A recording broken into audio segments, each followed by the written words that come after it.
Hello students, বঙ্গগুরুতে তোমাদের সবাইকে স্বাগতম। আশা করি তোমরা সকলেই ভালো আছো। আর আমরা আজকে নিয়ে চলে এসেছি উচ্চ মাধ্যমিক 2024 জিওগ্রাফি পরীক্ষার সাজেশন। তো যে প্রশ্নগুলো তোমরা অবশ্যই ভালো করে দেখবে সেগুলি আমরা আজকে নিয়ে চলে এসেছি।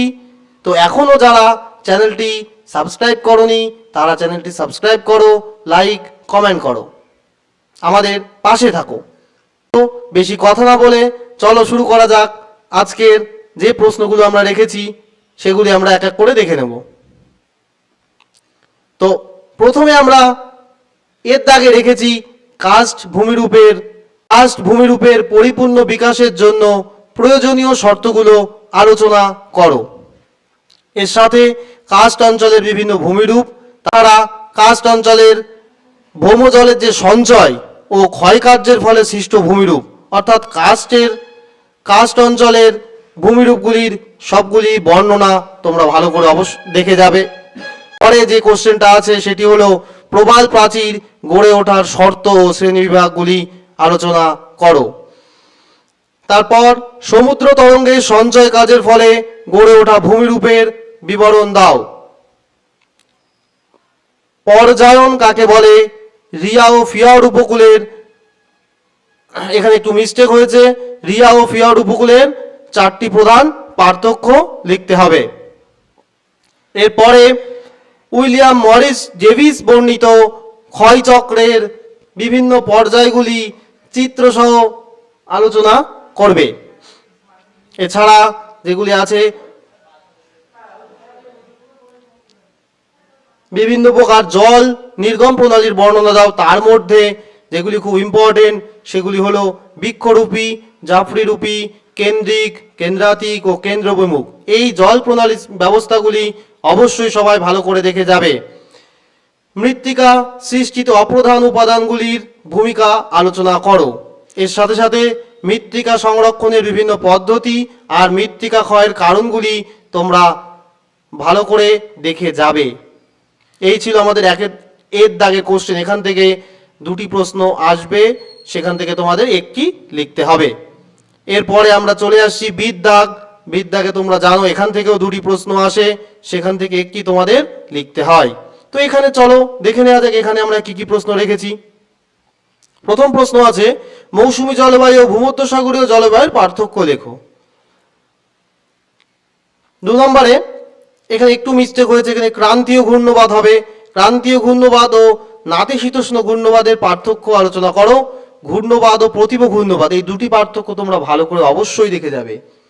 এরপর মৌসুমী বায়ুর উপর এল নিনোর প্রভাব আলোচনা করো।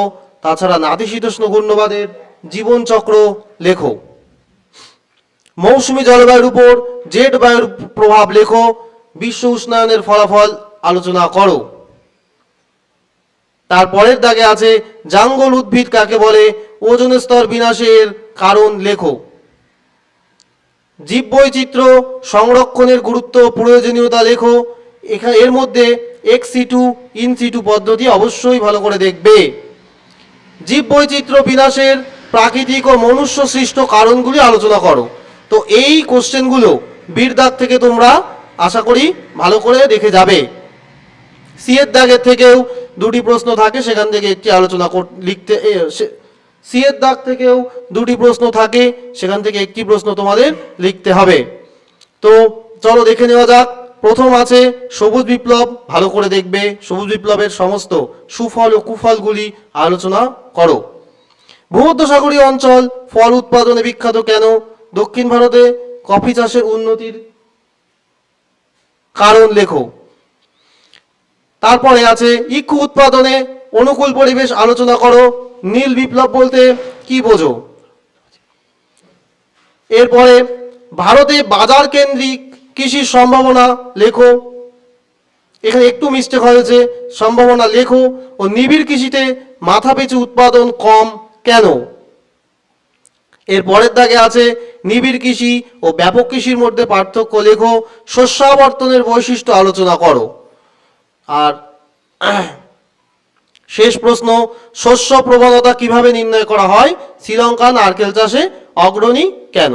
এরপরে ডি এর দাগে আছে, এরপরে ডি এর দাগে আমরা রেখেছি প্রথম কোশ্চেন, কার্পাস বয়ন শিল্পকে শিকড় আলগা শিল্প বলা হয় কেন?